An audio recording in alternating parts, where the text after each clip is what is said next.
এই আন্টির সাথে আমার মেলা কথা আছে, মেলা কুটনামি করতে হবে। ভাইয়া আছে, চুপ কর, ভাই এমনি গাল পাচ্ছে। হ্যাঁ, তুই তো ইচ্ছা করে দেখা করিস না। ও মা, লোকটা ছিল না রে এতক্ষণ, না বাইসে গেছি। আচ্ছা শোনো, তোমাদের এই অধ্যায়টা প্রথম থেকে আরেকটু করে রিভিশন দিয়ে দিই নাকি, কি বলো? পড়াইছেন, মাঝে মাঝে দুই এক টপিক পড়াননি, আবার দেখছি পড়াইছেন, পড়তে যায়। সবগুলাই পড়াইছি, পড়লেই সবগুলাই বুঝতে পারবে যে কি কি পড়াইছি। পড়ো না বই, আমরা তো এটা সমস্যা। না। বই বললে আমি দেখবা যে পড়েছি। সবগুলাই পড়াইছি আমি।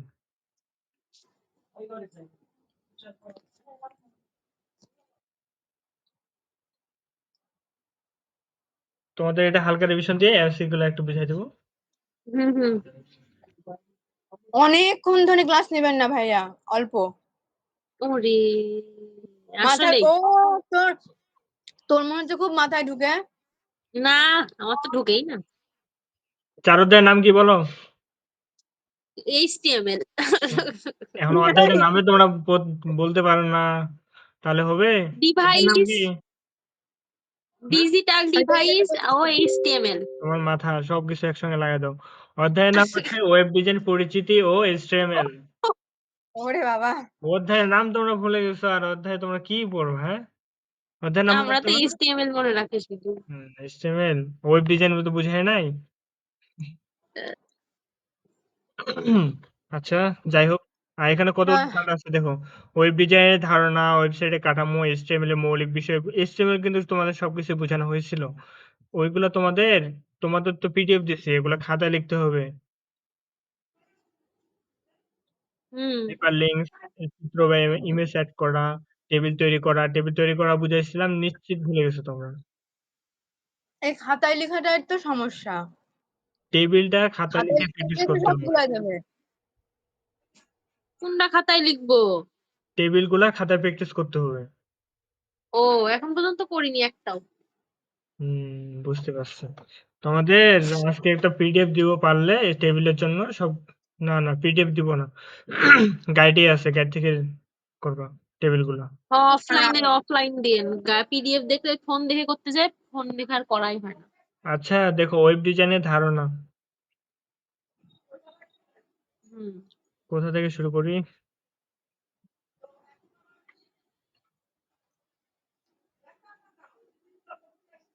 ওয়েব ডিজাইনের ধারণা, ওয়েব ডিজাইন হচ্ছে ওয়ার্ল্ড ওয়াইড ওয়েবের মাধ্যমে বিভিন্ন বিষয়বস্তু ব্যবহারকারীদের কাছে উপস্থাপন করা একটি শিল্পকর্ম, একটা শিল্প আর কি। এই বিভিন্ন ধরনের বস্তুগুলো আছে, এগুলো ব্যবহারকারীদের কাছে উপস্থাপন করতে হবে। কারণ তুমি মনে করো যে কোন একটা প্রোডাক্ট কিনতে যাচ্ছ অনলাইনে, সেক্ষেত্রে মানে হচ্ছে বিভিন্ন ধরনের জিনিসগুলো কিভাবে তোমার কাছে উপস্থাপন করবে, হুম সেটা উপস্থাপন করবে একটা ওয়েবসাইটের মাধ্যমে। ওয়েবসাইটে তুমি সবগুলো বিষয়, তুমি তোমার প্রোডাক্টগুলো সবগুলো দেখতে হবে, তোমার যেগুলো দরকার, যেসব প্রোডাক্ট। তাহলে হচ্ছে কোনো বিষয় উপস্থাপন করা হয় একটা ওয়েব ডিজাইনের মাধ্যমে। রং তুলির ছোঁয়ায় শিল্প যেমন চিত্রকর্ম ফুটিয়ে তোলে, ঠিক তেমনি ওয়েব ডিজাইনগণ বিভিন্ন ডিজাইন প্রযুক্তি ব্যবহার করে বিচিত্র ও সুন্দর ওয়েব পেজ তৈরি করেন। বিভিন্ন ধরনের ওয়েবসাইট দেখতে পাবেন, এগুলো হচ্ছে ওয়েব ডিজাইনারদের কাজ। ওয়েব পেজ গুলাকে সুন্দরভাবে তুলে ধরা। হুম ওয়েব ডিজাইন বলতে মূলত ওয়েব পেজ তৈরিতে নিয়োজিত বিভিন্ন কার্যক্রমের সমষ্টিকে বোঝায়। ওয়েব ডিজাইন মূলত ওয়েব পেজ তৈরিতে নিয়োজিত বিভিন্ন কার্যক্রমের সমষ্টিকে বোঝায়। ওয়ার্ল্ড ওয়াইড ওয়েবের মাধ্যমে বিভিন্ন বিষয়বস্তু ব্যবহারকারীদের কাছে সুন্দর ও শিল্পীরূপ উপস্থাপন করার নান্দনিক কাজটি হচ্ছে ওয়েব ডিজাইন। পরীক্ষায় যদি বলে ওয়েব ডিজাইন কি, তাহলে বলবা যে কোন একটা পেজকে সুন্দরভাবে বিভিন্ন ধরনের বস্তু ব্যবহারকারীদের কাছে উপস্থাপন করা হয়েছে ওয়েব ডিজাইন। যেখানে ওয়েব ডিজাইনের সংজ্ঞা আছে। ওয়েব ডিজাইন হচ্ছে ওয়ার্ল্ড ওয়াইড ওয়েব এর মাধ্যমে, WWW এর মাধ্যমে বিভিন্ন বিষয়বস্তু ব্যবহারকারীদের কাছে উপস্থাপন করা একটা শিল্পই হচ্ছে ওয়েব ডিজাইন। আচ্ছা, ওয়েব ডিজাইন গেল। ওয়েব ডিজাইন হচ্ছে সুনির্দিষ্ট করে বলা যায় ওয়েব ডিজাইন হচ্ছে ওয়েব ফ্রন্ট এন্ড আর হচ্ছে ব্যাক এন্ড। ওয়েব ডিজাইনকে দুইটা ভাগে ভাগ করা হয়। ফ্রন্ট এন্ড হচ্ছে তুমি যেটা দেখতে পাচ্ছ এটা ফ্রন্ট এন্ড, আর ব্যাক এন্ড হচ্ছে তুমি যেটা দেখতে পাচ্ছ না, যেখানে আসল জিনিসগুলোর কাজ হচ্ছে। কোন একটা ক্যালকুলেশনের কাজ হচ্ছে, যোগ বিয়োগের কাজ, এই জিনিসটা কিন্তু হচ্ছে তোমার ওয়েবসাইটে ডাইরেক্ট দেখানো হচ্ছে না। ওই জিনিসটা ভিতরে আছে। কোন একটা বড় একটা ডাটাবেস আছে, ডাটাবেস থেকে শুধুমাত্র ডাটাগুলো তোমার কাছে ওয়েবসাইটে দেখানো হচ্ছে। বা ডাটাবেসটা ওটা ব্যাকএন্ড, ওটা ভিতরে আছে, অন্য একটা সার্ভারে আছে, যেটা তোমাকে দেখানোর পারমিশন নাই। ও www www কে অধিকাংশ সময় ওয়েব নামে পরিচিত বা ওয়েব নামে ডাকা হয়। ওয়েব হলো বিশ্বজুড়ে ছড়িয়ে থাকা সকল কম্পিউটার একটি নেটওয়ার্ক। ওয়েব কি বলো? ওয়েব কি? ওয়েব হচ্ছে বিশ্বজুড়ে ছড়িয়ে থাকা সকল কম্পিউটার একটা নেটওয়ার্ক। নেটওয়ার্ক। সুতরাং আমরা বলতে পারি ওয়ার্ল্ড ওয়াইড ওয়েব হচ্ছে, ওয়ার্ল্ড ওয়াইড ওয়েব কি? WWW এর পুনরূপ। এর হচ্ছে বিশ্বব্যাপী বন্টিত গতিশীল একটা ডাইনামিক ইন্টারেক্টিভ গ্রাফিক্যাল হাইপারটেক্সট। আচ্ছা, যদি প্রশ্ন করে যে ইন্টারনেট কি? প্রশ্ন আসতে পারে পরীক্ষায়, ইন্টারনেট কি? একটা কম্পিউটারের সাথে আরেকটা কম্পিউটারের যোগাযোগকে নেটওয়ার্ক বলা হয়। আচ্ছা, একটি প্রথমে বলছে কম্পিউটারের যে সাথে নেটওয়ার্ক কি? আরেকটি কম্পিউটারের প্রথম যোগাযোগকে নেটওয়ার্ক বলে। প্রথম বলছে নেটওয়ার্ক কি? একটা কম্পিউটারের সাথে আরেকটা কম্পিউটারের যোগাযোগটা হচ্ছে নেটওয়ার্ক। ভাইয়া হুম, আরেকটু আগে কারণ তুমি একটা কম্পিউটারের সাথে যোগাযোগ করতেছো আরেকটা কম্পিউটারে, সেটা হচ্ছে তোমার নেটওয়ার্ক। যেমন হচ্ছে আমি আমার ডিভাইস থেকে তোমার ডিভাইসে যোগাযোগ করতেছি, এটা হচ্ছে একটা নেটওয়ার্কের মাধ্যমে যোগাযোগ করতেছি। আর একটা নেটওয়ার্কের সাথে সাথে এক বা একাধিক নেটওয়ার্কে যুক্ত করাকে ইন্টারনেট বলে। যেমন এখানে তুমি যেমন এখানে আমি আমার কম্পিউটারের সাথে তোমরা ২ টা আরো মনে করো ডিভাইস যুক্ত আছো। এটা তোমাদের একটা হয়ে গেল কি? ইন্টারনেট। মানে ইন্টারনেটের ইন্টারনেট। মাধ্যমে যোগাযোগ হয়ে গেল।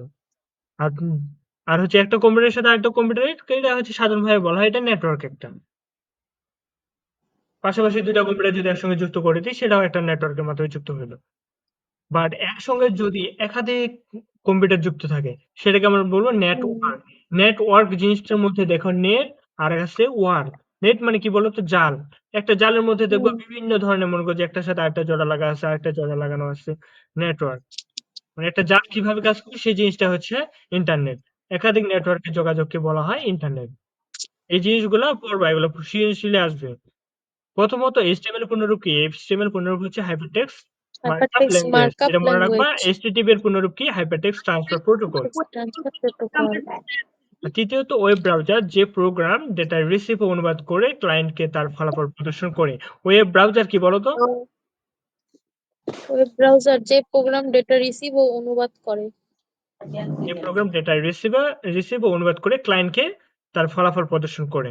ওয়েব ব্রাউজার, তোমার একটা ওয়েব ব্রাউজারের মাধ্যমে, যেমন একটা গুগল একটা ওয়েব ব্রাউজার, যেমন একটা ক্রোম, যেমন গুগল ক্রোম একটা ওয়েব ব্রাউজার। কোনো কিছু আমি সার্চ করতেছি, যেমন কোনো কিছু একটা সার্চ করতেছি, ফুটবল সার্চ করলাম, বানান ভুল গেছে। আচ্ছা, না ঠিক আছে। আচ্ছা, ও জানে যে আপনি হ্যাঁ, ফুটবলই ও লিখবেন। জানে আমি কি সার্চ দেবো। এটা এক ধরনের হচ্ছে ইউআই ডিজাইনের কাজ, ইউআই ইউএক্স ডিজাইনের কাজ। এগুলো অটোমেটিক ভাবে বলে দিচ্ছে আমি কি চাচ্ছি, ও অটোমেটিক ভাবে বুঝতে পারবে। আচ্ছা, যাই হোক, আমি একটা সার্চ দিচ্ছি, এটা হচ্ছে ওয়েব ব্রাউজারের মাধ্যমে আমাকে ফলাফল দিচ্ছে। ওয়েব ব্রাউজার হচ্ছে যে ডেটা রিসিভ বা অনুবাদ করে ক্লায়েন্টকে তার ফলাফল প্রদর্শন করে। আমি কোনো একটা ডাটা সার্চ করতে যাচ্ছি, সে রিসিভ করতেছে ডাটাটা, দেন সেটা অনুবাদ করে ক্লায়েন্টকে, মানে তোমাকে, তার ফলাফলটা প্রদর্শন করতেছে। ওয়েব পেজ, তোমরা একটা ওয়েব পেজ দেখতে পাচ্ছ এখানে, একটা শিক্ষা বোর্ডের। কোথায় গেল? আচ্ছা, বেশি জমা হয়ে গেছে।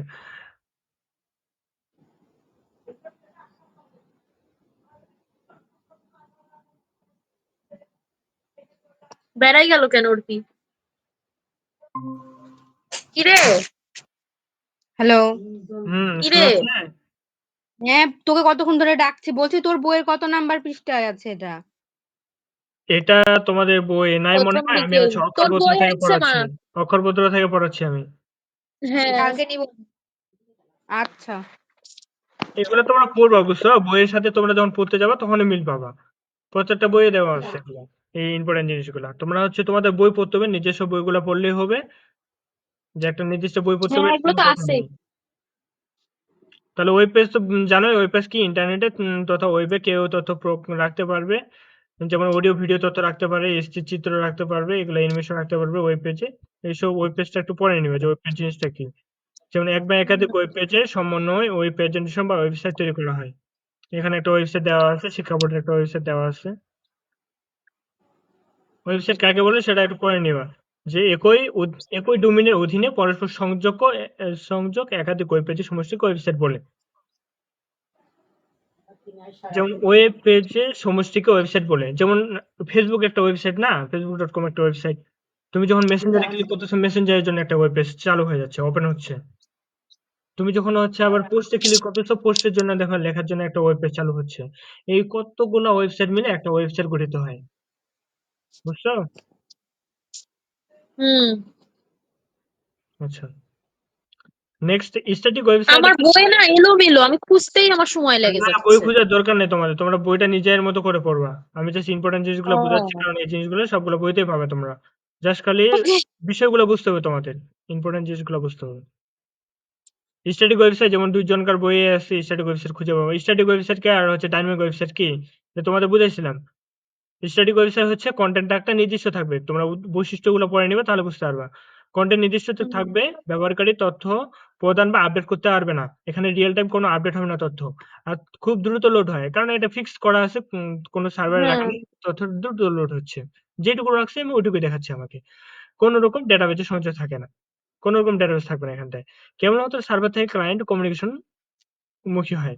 একমুখী কমিউনিকেশন। এখানে যা আছে তাই দেখাচ্ছে। আর হুম। শুধু HTML, CSS ব্যবহার করে এটা উন্নয়ন করা যায়। এর সাথে আমরা JS, JavaScript ইউজ করতে পারি। এই শুধুমাত্র HTML, CSS, JavaScript ব্যবহার করে এটা ব্যবহার করা হয়। যেটা হচ্ছে ডাইনামিক ওয়েবসাইট। এখানে যেন PHP থাকে, একটা ডাটাবেস থাকে। MySQL ইউজ করা হয়। হুম। ওটা হচ্ছে ডাইনামিক ওয়েবসাইট। ডাইনামিক্যালি লোড হচ্ছে, রিয়াল টাইম লোড হচ্ছে। ওটা ডাইনামিক ওয়েবসাইট হচ্ছে। ওটা পড়তেছি পরে। তাহলে স্ট্যাটিক ওয়েবসাইটের সুবিধা কি? খরচ কম। যেমন হচ্ছে তোমার একটা পোর্টফোলিও বানাতে চাচ্ছ, মানে যেখানে তোমার ইনফরমেশন গুলা থাকবে জাস্ট। কোনো রিয়াল টাইম ডাটা আপডেট, হুম। সেটা হচ্ছে স্ট্যাটিক ওয়েবসাইট। ওয়েবসাইটের উন্নয়ন এবং নিয়ন্ত্রণ খুব সহজ। হুম। কারণ এখানে তো ছোট একটা ওয়েবসাইট, জাস্ট ২-১ টা পেজ থাকবে স্ট্যাটিক ওয়েবসাইটে। কোনো ডাটা আপডেট হবে না। এটা হচ্ছে স্ট্যাটিক ওয়েবসাইট। অতি দ্রুত, দক্ষ ও নিরাপত্তার সাথে কনটেন্ট সরবরাহ করা হয়। আচ্ছা, খুব সহজে সার্চ ইঞ্জিন পরিচালনা করা যায়। খুব সহজে ওয়েব পেজের লেআউট পরিবর্তন করা যায়। নেট স্পিড কম হলেও দ্রুততার সাথে ডেটা ডাউনলোড করা যায়। কারণ যে হুম। এখানে ফিক্সড আছে, তোমাকে মনে করো যে একটা মিউজিক আছে, জাস্ট ওই মিউজিকটা তোমার হচ্ছে কোনো সার্ভারে নাই। ডাউনলোড করবা, মানে ডাউনলোড বাটনে ক্লিক করবা, ডাইরেক্ট ডাউনলোড হয়ে যাবে। আর যেটা ডাইনামিক ওয়েবসাইট, ওখানে তোমার একটা নির্দিষ্ট ডাটাবেজে ডাটাটা থাকে। তারপরে ওখান থেকে হুম। ফেরত আসে, একটু সময় নেয়, কয়েক সেকেন্ড সময় নেয়। ও বেশি গুছানো থাকে। হুম। তাহলে স্ট্যাটিক ওয়েবসাইটের অসুবিধা কি? এটা পড়তে হবে। যেহেতু কনটেন্ট কোডিং করে দেওয়া হয়, তাই কনটেন্ট আপলোড করতে প্রচুর সময় লাগে। কনটেন্ট হুম। আপলোড করতে প্রচুর সময় লাগে। কারণ এখানে কনটেন্টটা একটা কোডিং এর মাধ্যমে করানো হয়। সেহেতু কনটেন্টে ও। প্রচুর সময় লাগে। আর ডাইনামিকে কি করানো হয়? আর ডায়নামিক, আর হচ্ছে যেটা ডায়নামিক ওয়েবসাইট, ওখানে তোমার মনে করো যে একটা লুপ চালাইলো, আর কিছু লেখা লাগবে না। একটা লুপ চালাইলো, ডাটাগুলো খালি আসতে থাকবে, আসতে থাকবে। মনে করো একটা লুপ ও। চালাইলো, ১ থেকে আমি ১০০ পর্যন্ত ডাটা দেখতে চাই। জাস্ট একটা লাইন লিখলো যে ফর লুপ চালাইলো, আমরা হচ্ছে যখন হচ্ছে প্রোগ্রামিং শিখবো তখন বুঝতে পারবা। একটা লুপ চালাইলাম, ১ থেকে আমি ১০০ টা ডাটা দেখতে চাই। ১ থেকে ১০০ টা ডাটা আমার চলে আসলো একবার অটোমেটিক ভাবে। আর যেটা স্ট্যাটিক ওয়েবসাইট, আর এখানে কি ১০০ টা ডাটা আমাকে লিখতে হবে। ১০০ টা ডাটা লিখতে হবে আমাকে। ১০০ টা ডাটা। আর ওখানে ডায়নামিক ওয়েবসাইটে একটা মাত্র লুপ চালাবো, তাহলে কিন্তু হয়ে যাচ্ছে। যেহেতু তাহলে স্ট্যাটিক ওয়েবসাইট কি? কনটেন্ট কোডিং করে দেওয়া হয়, তাই হচ্ছে কনটেন্ট আপলোড করতে প্রচুর সময় লাগে। তুমি একটা মনে করো যে রচনা লিখতে যাচ্ছ, তোমার ওয়েবসাইটে পাবলিশ করতে যাচ্ছ, তুমি যদি স্ট্যাটিক ওয়েবসাইট হয়, পুরা রচনাটা তোমাকে লিখতে হবে কোডের মাধ্যমে। তারপরে তুমি ওয়েবসাইটে পাবলিশ করতে পারবা। আর যেটা ডায়নামিক ওয়েবসাইট, এখানে মনে করো যে হাজার, হাজার ডাটা তুমি রাখতে পারবা। যেমন তোমাদের কোয়েশ্চেনের কথাটা দেখাই, তোমাদের হচ্ছে এক্সাম্পল দেখাই একটা। তোমাদের যে কালকে এক্সামটা নিলাম, কালকে নিয়েছিলাম না হুম। তার আগের দিন নিয়েছিলাম না? দেখো আইসিটি এক্সাম নামে হুম। একটা এই যে ডাটাবেস রাখছি আমি এখানটায়। দেখছো? হুম। দেখো হ্যাঁ। আইসিটি এক্সাম এই যে প্রশ্নগুলো সবগুলো এখানটায় আছে।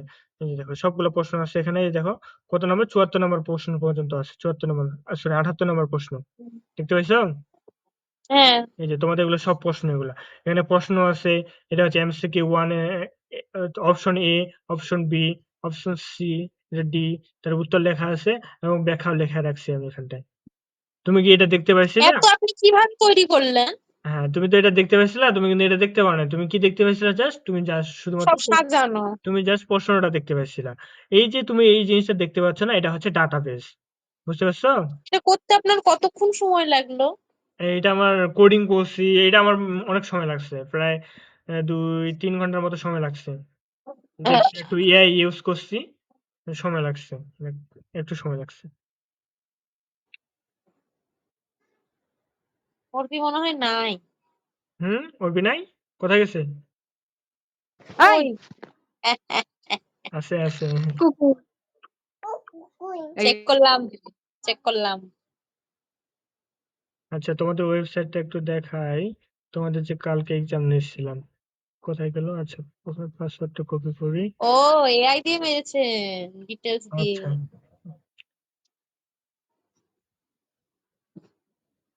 কোথায় গেল?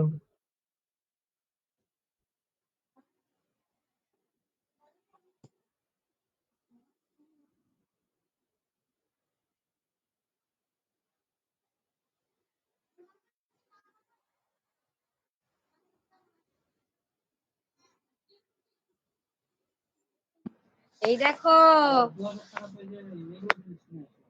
অন হ্যাঁ। এই দেখো। এই যে দেখো, তোমাদের কালকে এই ওয়েবসাইটে এক্সাম নিয়েছিলাম। এটা ওয়েবসাইট বানিয়েছিলাম, দেন এটাতে এক্সাম নিয়েছিলাম। বুঝা গেছে?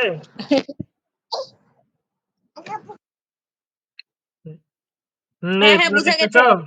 আচ্ছা, দেখো। হ্যাঁ এখানে কিন্তু তোমার যে প্রশ্নগুলো আছে, এই প্রশ্নগুলো কিন্তু তোমরা ওয়েবসাইটে দেখতে পাবে না। আমরা যদি এখন কোডটা দেখি, যে ওয়েবসাইটের মধ্যে কোডটাকে দেখি, এই কোনো প্রশ্নগুলো কিন্তু দেখতে পাবে না। ওই প্রশ্নগুলো কিন্তু এখানে নাই। ওই প্রশ্নগুলো কিন্তু ওরে এখানে নাই। এতগুলো যে আপনি করেছেন আমরা তো এতগুলো খাতায় লিখতে পারবো না। এগুলা হচ্ছে কোড, এগুলো তোমার খাতায় লিখতে হবে না। এগুলো হচ্ছে কোড। এখানে কিন্তু এই প্রশ্নগুলো তোমরা একটা প্রশ্নও দেখতে পাবে না। এই প্রশ্নগুলো এখানে একটাও দেওয়া নাই।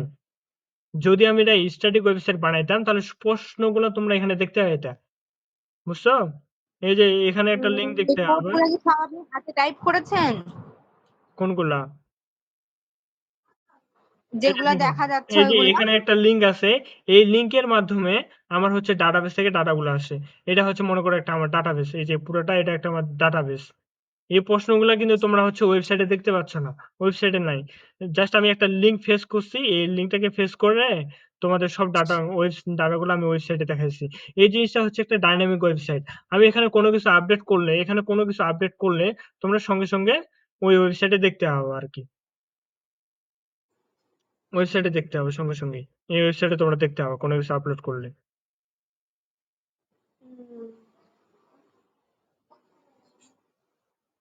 আচ্ছা, স্ট্যাটিক ওয়েবসাইট বুঝতে পারলে তাহলে? স্ট্যাটিক হ্যাঁ। ওয়েবসাইট হচ্ছে কোনো একটা ডাটা ফিক্স করে রাখি। আমি যদি তোমাদের পরীক্ষা নিতাম, তাহলে সব প্রশ্নগুলো তোমরা দেখতে পেতে কোডের মাধ্যমে, কোডে দেখতে পেতে। আমি যখন এই কোডটা চালু করলাম, সব প্রশ্নগুলো দেখতে পেতে এখানে। কিন্তু কোনো প্রশ্নই এখানে দেখতে পাবে না। জাস্ট ২-১ টা বাংলা অক্ষর দেখতে পাবা। কিন্তু হচ্ছে কোনো প্রশ্ন এখানে দেখতে পাবে না। এটা হচ্ছে ডাইনামিক ওয়েবসাইট। ডাটাবেস থেকে ডাটাগুলো আসছে সেখানটায়। আর স্ট্যাটিক ওয়েবসাইট হলে কোডের মাধ্যমে তুমি সবগুলো প্রশ্ন দেখতে পেতে ওখানটায়। আচ্ছা, ডাইনামিক ওয়েবসাইট যে সকল ওয়েবসাইটে ডেটার মান ওয়েব পেজ লোডিং বা চালু করার পর পরিবর্তন করা যায় তাকে ডাইনামিক ওয়েবসাইট বলে। আমি একটা কোনো প্রশ্ন চালু এখানে যে তোমাদের দেখাই, যে এখানে কোনো একটা প্রশ্ন আমি এডিট করতে যাচ্ছি। এখানে দেখো, যে এখানে একটা প্রশ্ন আছে। এই প্রশ্নটা এখানে দেখো, কোনো একটা প্রশ্ন আছে, নিচের কোনটি ডেটা এনক্রিপশনের অংশ নয়? আমি যদি বলি যে কোনটা হচ্ছে ডেটা এনক্রিপশনের অংশ নয়, এটা কিন্তু তোমরা কালকে প্রশ্নতে দেখতে পেয়েছিলে না? কোনটা ডেটা এনক্রিপশনের অংশ নয়? আমি যদি এখন বলি কোনটা ডেটা এনক্রিপশন অংশ হয়, এখানে দিলাম হয় দিলাম। তাহলে এই দেখো, এই ডাটাটা তোমরা দেখতে পাবা। এই ডাটাটা তোমরা দেখতে পাবা ওয়েবসাইটে, যে এটা অটোমেটিক ভাবে আপলোড হয়ে গেছে।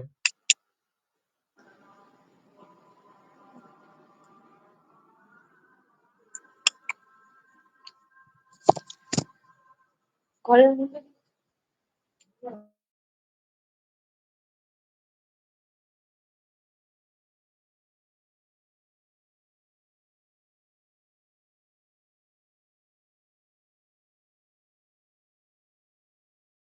ও আচ্ছা, এখানে দেখা যাচ্ছে না।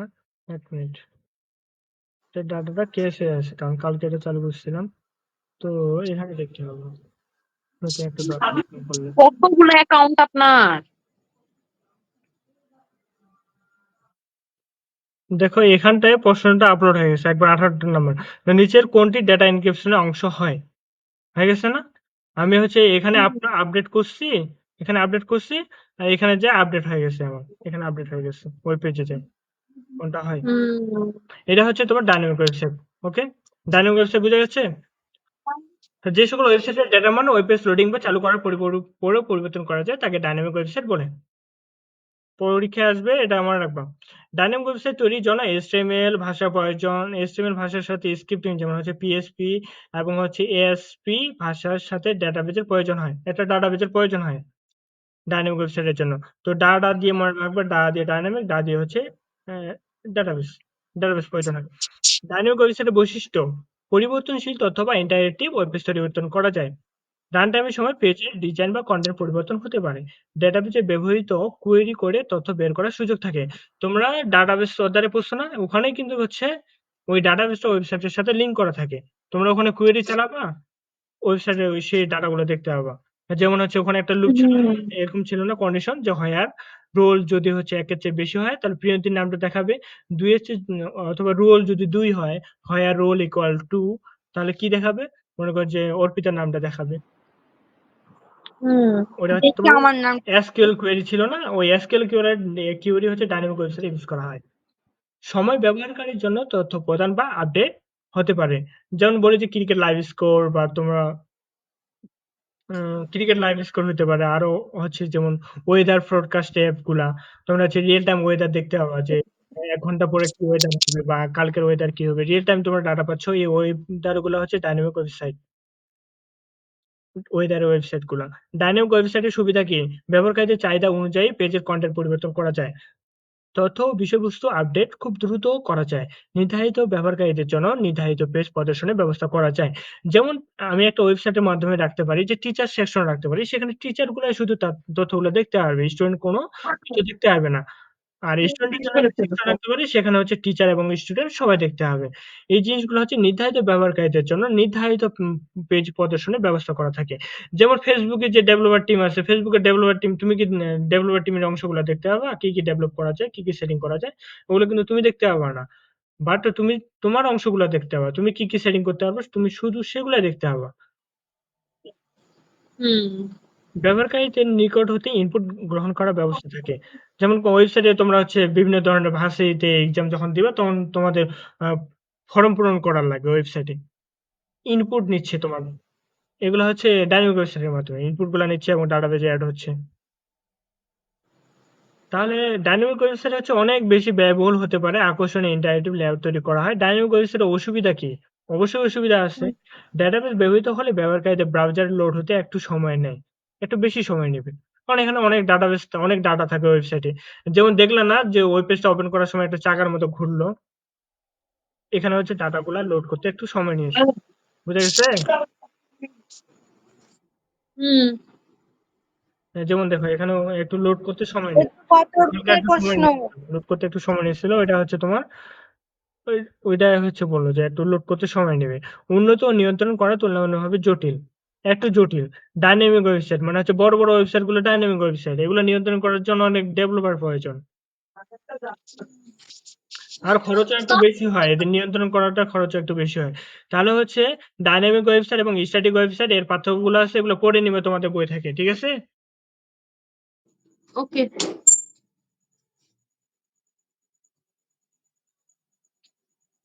তাহলে লোকাল ওয়েব পেজ আর হচ্ছে রিমোট ওয়েব পেজ স্থানীয়ভাবে ডিজাইন এবং সংরক্ষণকৃত পেজগুলোকে লোকাল ওয়েব পেজ বলা হয়।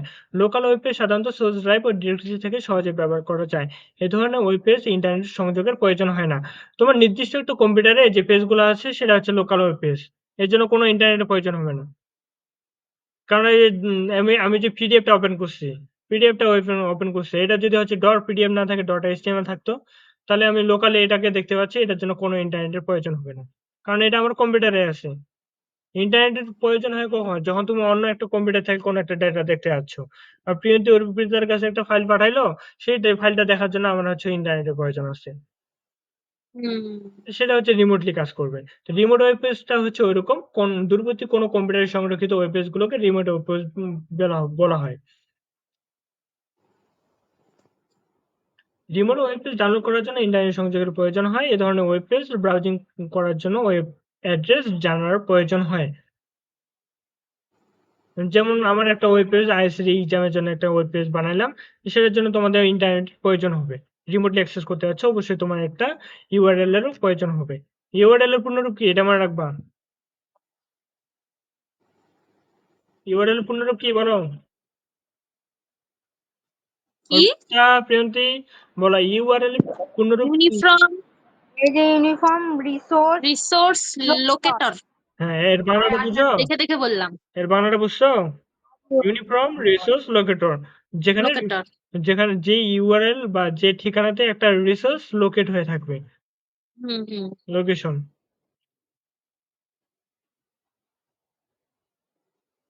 আচ্ছা দেখো, ব্যবহারকারীর ভিত্তিতে বিভিন্ন ধরনের ব্যবহারকারী বিভিন্ন ধরনের ওয়েবসাইট ব্যবহার করে থাকবে।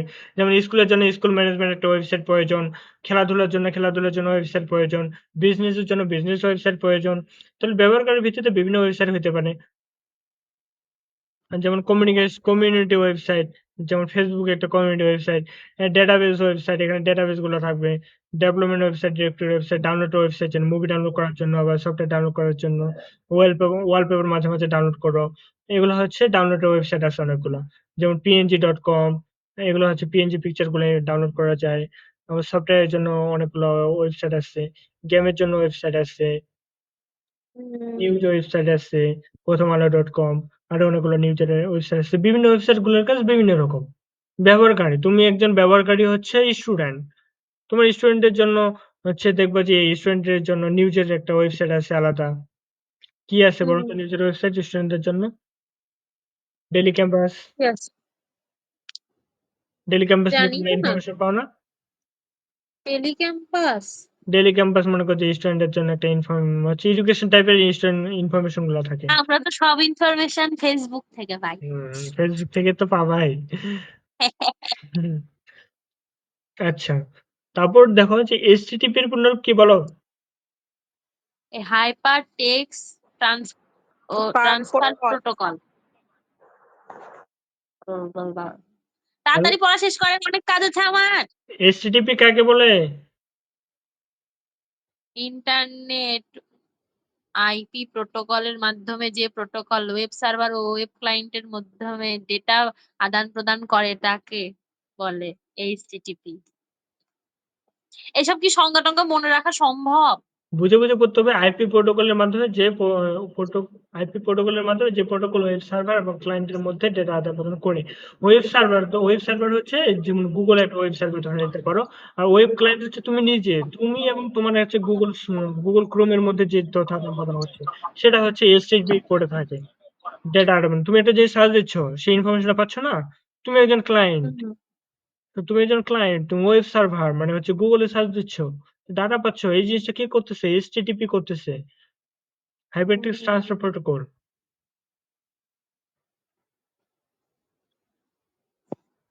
যেমন এখানে HTTP রিকোয়েস্ট এবং রেসপন্স এর একটা সুন্দর ডায়াগ্রাম দেওয়া আছে। এই জিনিসগুলো তোমাদের বইয়েও দেওয়া আছে। ওয়েব ব্রাউজার একটা রিকোয়েস্ট করতেছে।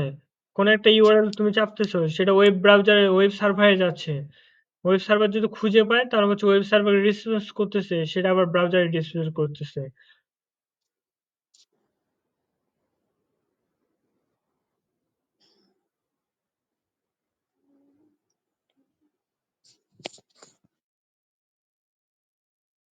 যেমন আইপি অ্যাড্রেস কি? যেমন আইপি অ্যাড্রেস হচ্ছে কোন একটা ওয়েবসাইট তুমি google.com দিলে কিন্তু তুমি পায়ে যাচ্ছ। এটা হচ্ছে ইউআরএল। বাট এই ইউআরএল এর ভিতরে আমাদের থাকে আইপি অ্যাড্রেস। তুমি google.com দেখতে পাচ্ছ, মানে google.com সার্চ দিলে Google এ ঢুকে যায়। এটা কিন্তু হচ্ছে ইউআরএল। বাট এই ইউআরএলটা আমাদের মানুষের পাঠযোগ্য করা হয়েছে। বাট এই জিনিসটা আসলটা হচ্ছে আইপি অ্যাড্রেস। আইপি অ্যাড্রেসে থাকে মানে হচ্ছে এই ফরম্যাটে ডাটাটা থাকে। ওই ঠিকানাটা থাকে এই অ্যাড্রেসে। আইপি নেটওয়ার্ক তথা ইন্টারনেটের সাথে সংযুক্ত প্রতিটি কম্পিউটারের একটা পৃথক নিজস্ব ঠিকানা থাকে। প্রত্যেকটা কম্পিউটারের জন্য একটা নির্দিষ্ট ঠিকানা থাকে। যেমন আমার কম্পিউটারে একটা নির্দিষ্ট ঠিকানা আছে। আমি যদি সার্চ দেই, একটা কমান্ড দেই আইপি কনফিগ দিয়ে, এই দেখো এখানে অনেকগুলা জিনিস চলে আসবে। তার মধ্যে তোমরা দেখতে পাবে যে এখানে IPv4 অ্যাড্রেস আছে। প্রত্যেকটা কম্পিউটারের জন্য একটা করে নির্দিষ্ট আইপি অ্যাড্রেস থাকে। তোমাদের মোবাইলেও একটা করে আইপি অ্যাড্রেস আছে। এই আসো না, ঘুমাইছো আবার? আছি। আমিও আসি, খালি আমাদের ভুল বুঝে। ইউআরএলটা পড়ে নিবে। তুই ইউআরএল ঘুমাতেও কি? পার। ইউআরএল হচ্ছে একটা ওয়েবসাইটের ঠিকানা। যেমন এখানে একটা ইউআরএল আমার বলছে, এখানে ক্লিক আমাকে করলে আমার ওয়েবসাইটে আশেপাশে চলে মা যাবে। খালি 14 বার করে এসে গ্যাল পেরে যাচ্ছে, ওই জন্য আমি ভয়ে অফ করে দিচ্ছি। আচ্ছা, প্রোটোকল বেশিরভাগ ওয়েবসাইটে শুরু হয় HTTP দ্বারা। হুম। এর অর্থ হচ্ছে হাইপারটেক্সট ট্রান্সফার প্রোটোকল। ইন্টারনেটের মাধ্যমে সাধারণ ওয়েব পেজগুলোকে ট্রান্সফার করতে এই প্রোটোকল ব্যবহার করা হয়।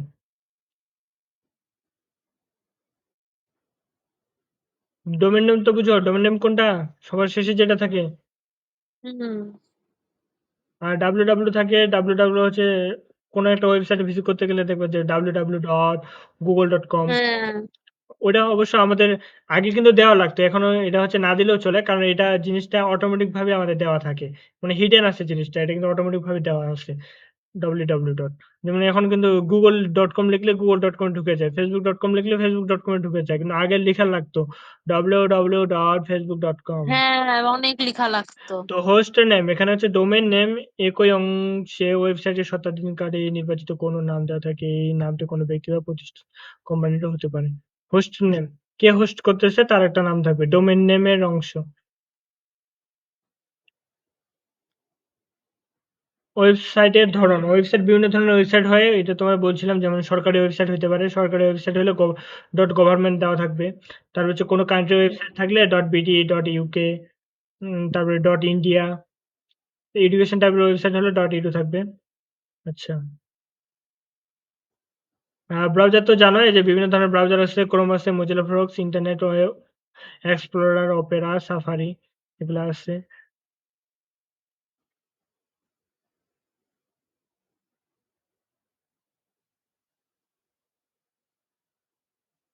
যেমন হচ্ছে টপ লেভেল ডোমেন, যেটা সবার শেষে থাকে, না টপ লেভেল ডোমেন। যেমন .com, .eu, organisation, .education, .biz। বিজ মানে বিজনেসের জন্য। কত দূর পড়াবেন? ভাইয়া ছুটি। শেষ হবে এটা তারপর।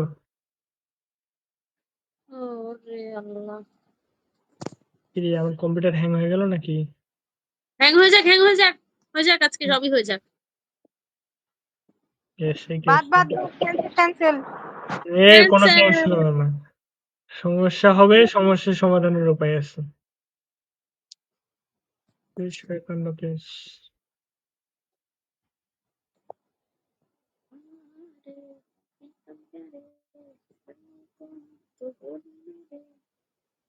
ডোমেন এবং হোস্টিং এটা একটু পরে নিবা দুটাই। ডোমেন এবং হোস্টিং এর মধ্যে পার্থক্য কি?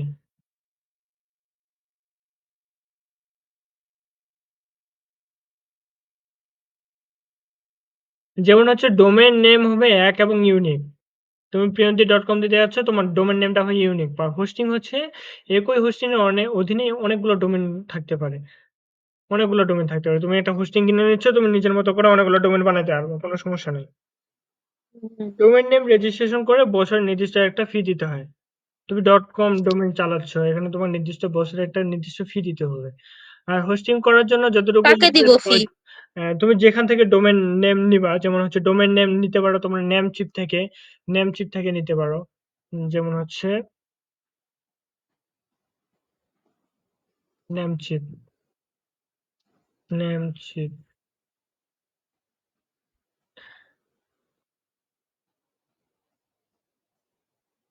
যেমন হচ্ছে এখানে তুমি একটা ওয়েবসাইট করতে হচ্ছে, কি লেখা আছে বলো তো এখানে? Register A domain name or to start. তুমি যাচ্ছ priyanti.com দিতে, একটা priyanti.com একটা ওয়েবসাইট বানাতে যাচ্ছ। সার্চ দিচ্ছি যে ওয়েবসাইটটা পাওয়া যায় কিনা। দেখেন তো আসেন নাকি। দেখো, priyanti.com নাই, বাট প্রিয়ন্তি এগুলো ওয়েবসাইট তুমি কিনতে পারবা। priyanti.to, priyanti.net, priyanti.ai।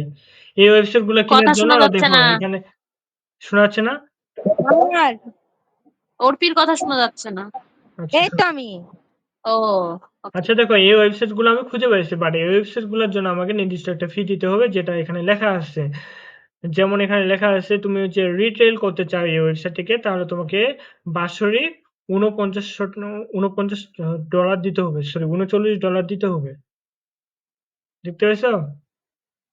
তুমি যদি মেলা টাকা তো। প্রথমত এটা কিনতে চাও তাহলে হচ্ছে $২৯ তোমাকে দিতে হবে। প্রায় মেলা $৩০ দিতে টাকা। হবে তোমাকে। তাহলে $৩০ মানে প্রচুর টাকা।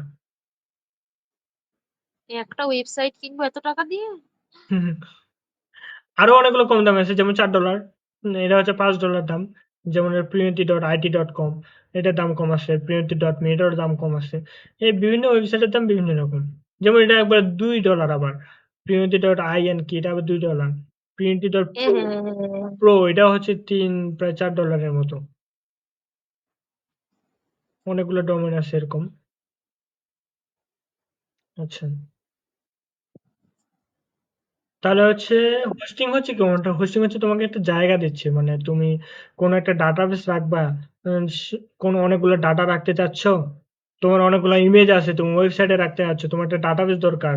যেমন Google Drive এর কথাই মনে করো। Google Drive কিন্তু তোমার কাছে ১০ জিবি পর্যন্ত স্পেস দিচ্ছে। তুমি আরো যদি স্পেস চাও তোমাকে তাহলে সেটা টাকা দিয়ে কিনতে হবে স্পেসটা। হ্যাঁ হ্যাঁ, আমার না হয়ে গেছিল স্টোরেজ ফুল। হুম। দিয়ে আমার কাছে খালি টাকা চাই, পরে আমি আরেকটা মেইল খুলে ফেলেছি। এই যে এটা হচ্ছে শর্টকাট টেকনিক। শয়তানি বুদ্ধি আরকি। কয়টা যে মনে রাখবো এভাবে। আচ্ছা। 15 জিবি বেশি রাখা যায় না, আমার ছবি হুম। হয়ে গেছে বেশি, তো আমি কি করব? তাহলে ওই যে ওইটা তোমাকে ফ্রি হোস্টিং দিচ্ছে। তোমার Google Drive কিন্তু ফ্রি হোস্টিং দিচ্ছে। এরকম হচ্ছে তুমি ওয়েবসাইটে যখন তোমার অনেক ধরনের ডাটা রাখতে হবে, তখন একটা হোস্টিং ফিও দিতে হয়। সেটা হচ্ছে হোস্টিং এর স্পেস এর তাও উপর আবার ক্রেডিট যতটুকু কার্ডের স্পেস মধ্যে প্রয়োজন। মাধ্যমে হচ্ছে পে করতে হয়। ক্রেডিট কার্ড হুম। কই পাবো আমি পে করার জন্য? তুমি যখন বড় বিজনেসম্যান হবা তোমাকে অবশ্যই কার্ড থাকতেই হবে।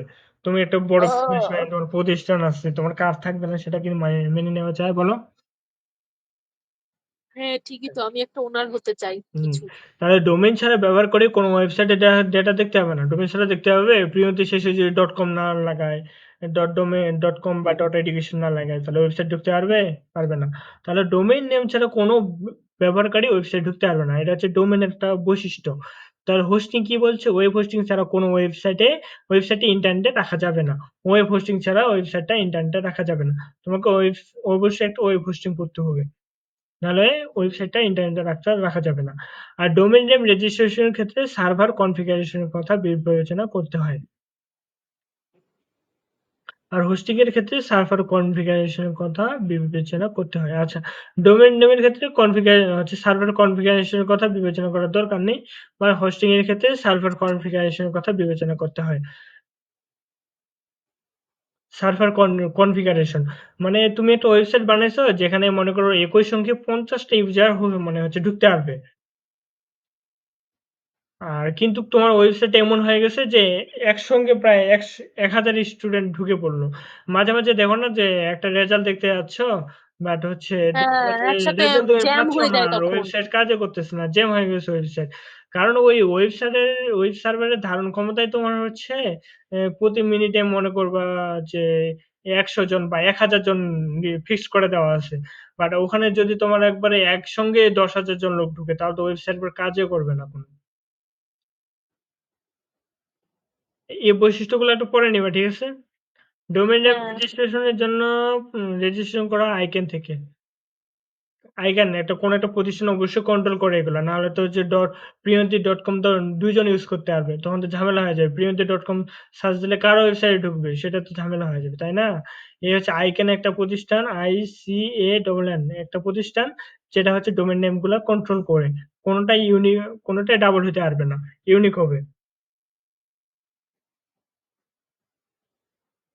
তাহলে ওয়েবসাইটের কাঠামো এটা পড়েছিলাম।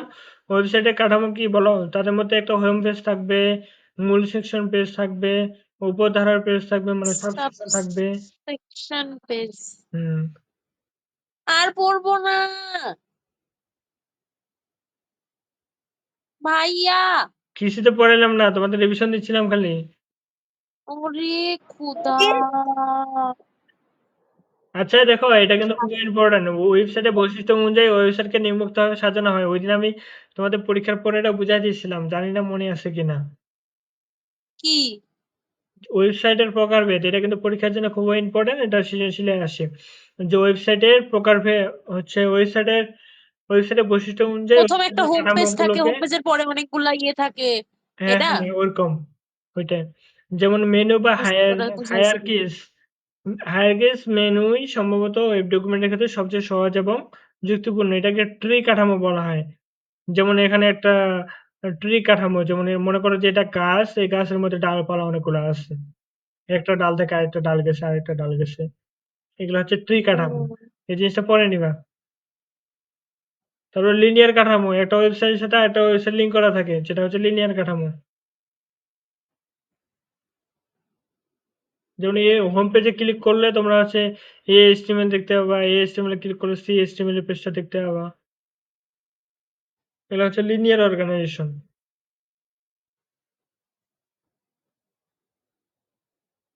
লিনিয়ারটা বোঝা গেছে, যেমন হচ্ছে তোমরা নেক্সট এ ক্লিক করো বা হচ্ছে যখন একটা ওয়েব পেজ বড় হয়ে যায় তখন সিরিয়াল দেওয়া থাকে যে 1 নাম্বার পেজ, 2 নাম্বার পেজ, কোন পেজে তুমি ক্লিক করবে ওই পেজে যাবে। এটা হচ্ছে লিনিয়ার একটা কম্বিনেশন।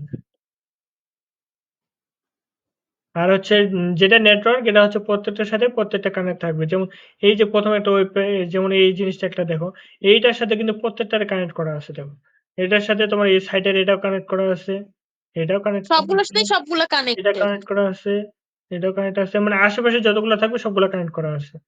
এটার সাথে দেখো সবগুলোর সাথে সবগুলো কানেক্ট। হাইব্রিড কম্বিনেশন হচ্ছে উপরে যে দুইটা স্ট্রাকচার ছিল ওই দুইটাকে মিলে আবার হাইব্রিড কম্বিনেশন গঠন করা হয়। যেমন হচ্ছে হোম পেজ থেকে বাইরে হচ্ছে তোমার HTML, BHTML, এটা একটা ট্রির মতো।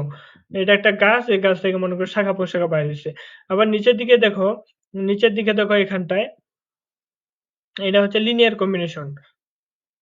যেমন সি থেকে ডি তে যাইতে পারবে, ডি থেকে আবার ই পেজেও যাইতে পারবে, আবার ই থেকে আগের পেজে যাইতে পারবে, প্রিভিয়াস বাটনে ক্লিক করলে, আবার প্রিভিয়াস বাটনে ক্লিক করে সি পেজে যাইতে পারবে। এটা হচ্ছে লিনিয়ার কম্বিনেশন। তো এখানে হচ্ছে এটা কি কম্বিনেশন বলছে? হাইব্রিড কম্বিনেশন, হাইব্রিড বা কম্বিনেশন স্ট্রাকচার আর কি। আর উপরে গুলো ছিল একটা নেটওয়ার্ক ছিল, আর একটা ছিল লিনিয়ার, আর একটা কি ছিল বলতো? একটা কি? ট্রি বা মেনু বা হায়ারকিস। হ্যাঁ, অনেকগুলো এগুলো আছে। একটু পরে নেবে, এগুলো পরীক্ষা আসবে। আর HTML তো পড়াইছিলাম তোমাদের, HTML কোড। হ্যাঁ, ওগুলো যেগুলো দেখাইছিলেন ওগুলো জানি। আচ্ছা ট্যাগ গুলো একটু বলি। ভাইয়া আর পড়বো না।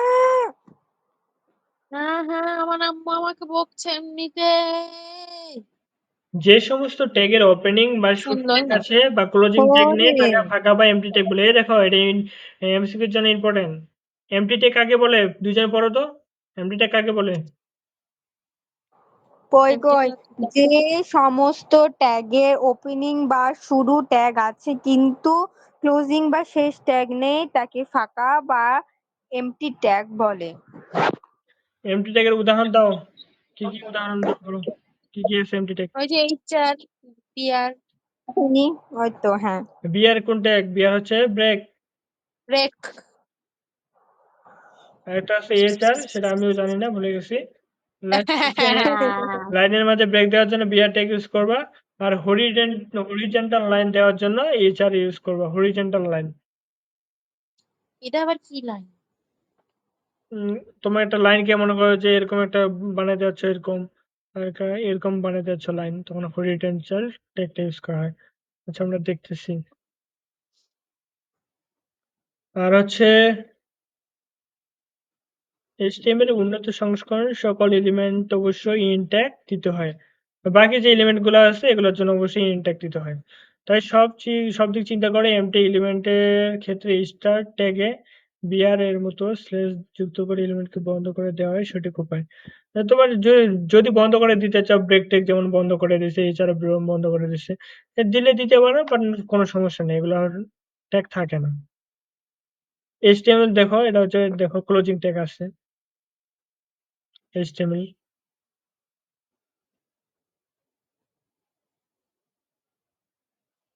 আসছো না, ঘুমাইছো?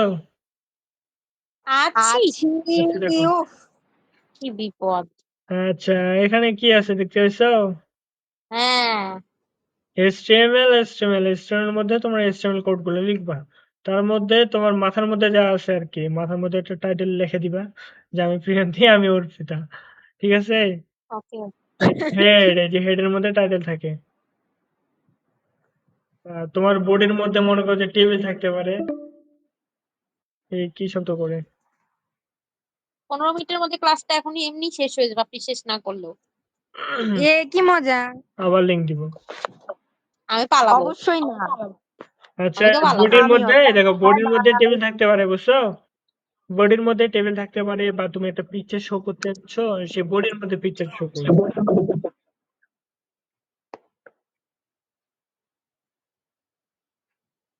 এই যে দেখো, আমার তো ঘুম পেয়ে এখানে গেল। হেডার আছে, এখানে ফুটার আছে দেখো, আর এখানে স্লাইড বার আছে।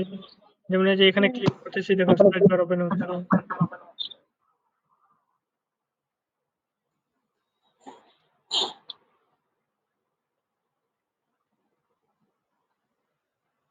ট্যাগ গুলা একটু পড়েন তো। ট্যাগ গুলা বুঝাইছিলাম, পিডিএফ দিছি। যেমন পি ট্যাগ আছে, সেন্টারে ক্লিক মারলে সেন্টার হবে, ফ্রমে ক্লিক করলে ফ্রম ট্যাগ ওপেন হবে। ফ্রম ট্যাগটা তোমাদের বোঝানো হয়নি যদিও।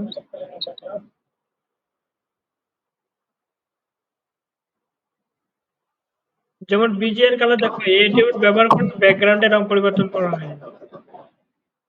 হুম। ব্যাকগ্রাউন্ডের রং, কারণ এই যে এখানে দেখো পুরো, এই যে ওয়েব পেজটা দেখতে পাচ্ছ, এটা পুরো কিন্তু সাদা, সাদা ব্যাকগ্রাউন্ড, তাই না? তুমি চাইলে এটাকে লাল, নীলও করতে পারো। ওই যে বিজিআর কালার ইউজ করে ব্যাকগ্রাউন্ডের পরিবর্তন হয়ে যাবে।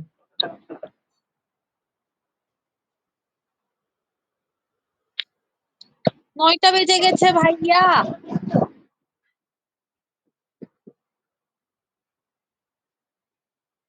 টাটা, চলো। বাই। থামো, এত অধৈর্য হয়ে গেছে। এটা তো বুঝাইছিলাম তোমাদের হেডিং গুলা। আমরা অফলাইনে 2 ঘন্টা পড়ি, অনলাইনে 1 ঘন্টাও পড়তে ইচ্ছা হয় না। চেষ্টা করো না, তাহলে হবে। বলো তো, এটা এই দেখো, H, this is the heading one, এটা হচ্ছে সবচেয়ে বড় হেডিং কোনটা বলো? হুম। সবচেয়ে বড় হেডিং কোনটা? কোন ট্যাগ দিয়ে হয়? ওই যে H1, আর সবচেয়ে ছোট? H6। মোট কয়টা থাকে? 6টা হেডিং থাকে। ছড়া ছড়া।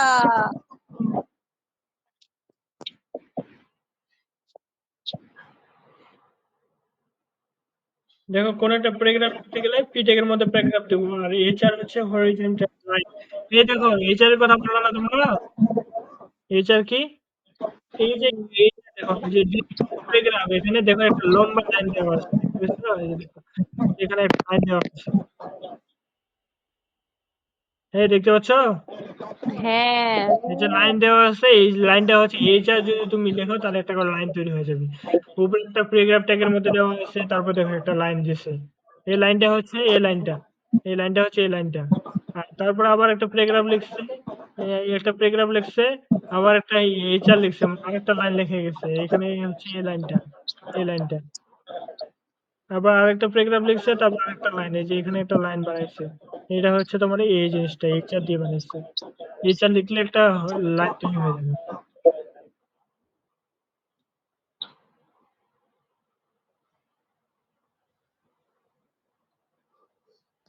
হয়ে গেছে, শেষ। খতম খতম, tata tata tata tata tata. আবার টাটা। লিংক দেবো, আবার লিংক দেবো। আচ্ছা, এখানে এগুলো তো দেখো, আমরা করেছি। এটা পড়ছো না? Small tag, strong tag, subscript. হ্যাঁ। এটার ইয়ে করা, ছক করা আছে বইয়ে। আর হচ্ছে এই যে ডেল, দেখো ডেল দিয়ে মানে কোনো একটা জিনিস তোমার হচ্ছে এক্সপায়ার হয়ে গেছে, তখন হচ্ছে আমরা মানে কোনো একটা জিনিস কাটে দিতে আছে, যেমন হচ্ছে আমি টেক্সট জিনিস কাটে দিতে আছি, তোমরা হচ্ছে যখন ভুল করো তখন কাটে দাও না, এক লাইনে কাটে দাও না, যে যেমন আমি এই লাইনটাকে কাটে হ্যাঁ। দিলাম, তখন হচ্ছে ডেল টেকটা লিখলেই কিন্তু এই লাইনটার মাঝে মাঝে একটা দাগ পড়ে যাবে, টেক্সটের মাঝখানে দাগ টেনে ডিলিট করা হয়েছে।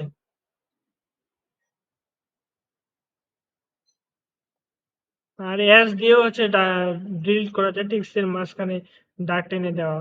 এটা হচ্ছে হ্যাশট্যাগের মাধ্যমে করা যায়। ইউট্যাগের মাধ্যমে আন্ডারলাইন। তুমি একটা কোনো জিনিসকে আন্ডারলাইন করতে চাচ্ছ, যেমন আমি আন্ডারলাইন করতেছি এই জিনিসটা ইউ দিয়ে আন্ডারলাইন। এত কিছু দেখো তো এই ট্যাগ পরীক্ষায় আসবে না। এগুলা এমসিকিউতে আসবে। হ্যাঁ। এই দেখো এখানটায় এই যে সব ট্যাগগুলো এখানে দেওয়া আছে উদাহরণ। ইতালি করতে যাচ্ছ, আন্ডারলাইন করতে যাচ্ছ, এই যে আন্ডারলাইন টেক্সট, ডিলেট টেক্সট, এটা হচ্ছে স্ট্রিক্ট টেক্সট, এই যে এটা হচ্ছে সাবস্ক্রিপ্ট, এটা হচ্ছে সুপার স্ক্রিপ্ট।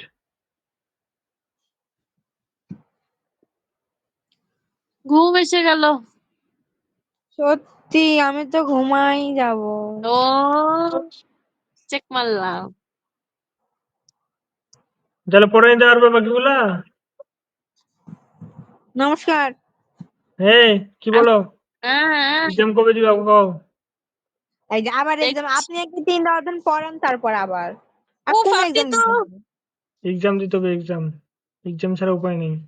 এক্সাম এই 5 অধ্যায়টা দিব, তারপরে ওই 3টা অধ্যায় শেষ হবে, তারপর আপনি এক্সামের কথা বলবেন। তার আগে আর কোনো এক্সাম হবে না। কোনটা?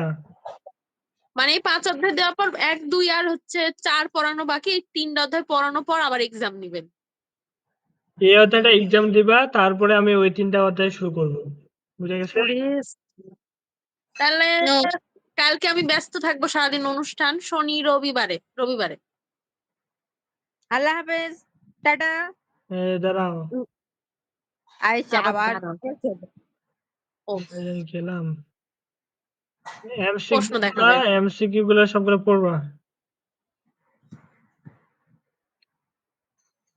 এটা কি আপনি দিয়ে দিবেন? এটা দিয়ে দেব পিডিএফটা, এটা হচ্ছে উদ্ভাসের একটা পিডিএফ। এখানে তোমাদের আইসিসি সব এমসিকিউ গুলা দেওয়া আছে। দিয়ে দিয়েন তাহলে পিডিএফ। ও ভাস ভাস ভাস। তোমাদের বইও দেওয়া আছে, সেগুলো পড়বা। যেমন এগুলা এগুলো বই থেকে দেওয়া আছে, মাহফুজ স্যারের বই থেকে দেওয়া আছে, মাসুদ স্যারের বই থেকে দেওয়া আছে, আর বিভিন্ন ধরনের সব ম বই ম আছে। ম ম ম ম। আমার নামটা শুধু লেখা নাই, নাহলে তো হয়ে যেত। আমার নাম শুধু উদাহরণে খুঁজে পাবো, মানে উদ্দীপকে খুঁজে পাবো। যেমন তাই এখানে তাই। এখানে যে দিত যে সুজন হ্যাপি ওয়েডিং নামে ও একটা ওয়েবসাইট তৈরি করেছে। ও ও আচ্ছা, এমসিকিউ সুজন গুলো কই পড়বা। পলাশ তো? এই শোনো, এমসিকিউ গুলো পড়বা। হুম, যেমন এখানে লিখেছে বিশ্বের ডোমেন নিয়ন্ত্রণকারী প্রতিষ্ঠান কি। এখানে পড়াইলাম তোমাদের ডোমেন নিয়ন্ত্রণকারী প্রতিষ্ঠান কি, বলো তো এখানটায়। ওই যে কি জানো একটা, তাকায় তো অ্যান্সারটা বন্ধ করতে পারতেছি না। কি বলো? কি? ওই যে কি জানো একটা ভুলে গেছি তো। এখনই তো বললাম, ওই তো অপশন গুলো দেওয়া আছে, অপশন দেওয়া আছে, অপশন দেখে বলো। ওই যে আই ক্যান আই কি। ক্যান। হ্যাঁ তাহলে বই পড়লে তোমরা হ্যাঁ সবগুলো হ্যাঁ, বুঝতে পারবে। মনে পড়ছে ওটাই তো হচ্ছে ওই যে একই রকম ডোমেন দুইটা হতে হুম। দেয় না, সব তা ইউনিক দেখো করে। পলাশ স্যার একটা হচ্ছে ওয়েডিং, হ্যাপি ওয়েডিং নামে একটা ওয়েবসাইট তৈরি করতে আছে পলাশ। হ্যাপি ওয়েডিং মানে কোথায় পলাশ? বিয়ে শাদীর একটা ওয়েবসাইট তৈরি করতে ওই আছে, হ্যাপি যে হলুদ ওয়েডিং। মার্ক করা। তো সে ইন্টারনেটে পাবলিশ করতে চায়, এই ওয়েবসাইটে বেশি প্রচারমুখী করতে চায়। পলাশের ওয়েব পেজটিকে বেশি প্রচারমুখী করার জন্য কি করতে হবে বলো তো? যেন সার্চ ইঞ্জিনে সার্চ দিলে সে হচ্ছে ওয়েডিং ওয়েবসাইটটা পায়। সেজন্য সেটা হচ্ছে সাবমিশন করতে হবে। সার্চ ইঞ্জিনে সাবমিশন করতে হবে। পলাশকে ওয়েবসাইটে পাবলিশ করতে হলে যা করতে হবে, কি কি করতে হবে? তার ডোমেন নেম অবশ্যই রেজিস্ট্রেশন করতে হবে, তার ডোমেন থাকতে হবে, ওয়েব ওয়েবসাইট তৈরি পেজ করতে তৈরি হবে, করতে হবে, একটা হোস্টিং থাকতে হবে, হোস্টে মানে একটা হোস্টিং স্পেস করতে থাকতে হবে। হবে, স্পেস থাকতে হবে। ওয়েব পেজে টাইটেল অংশে কিছু লিখলে তা ওয়েব ব্রাউজারে প্রদর্শিত হয়। টাইটেল লিখলে, যেমন হচ্ছে তোমার যদি টাইটেল বারে। হ্যাঁ টাইটেল বারে, টাইটেল বারে টাইটেল লিখবো। টাইটেল বারে ওই যে হেডে হেডের মাঝখানে কিন্তু টাইটেল লেখা আছে, টাইটেল লিখবো তাহলে টাইটেল হয়ে যাবে। সেটা হচ্ছে তোমার ওয়েব ব্রাউজারে প্রদর্শিত হবে।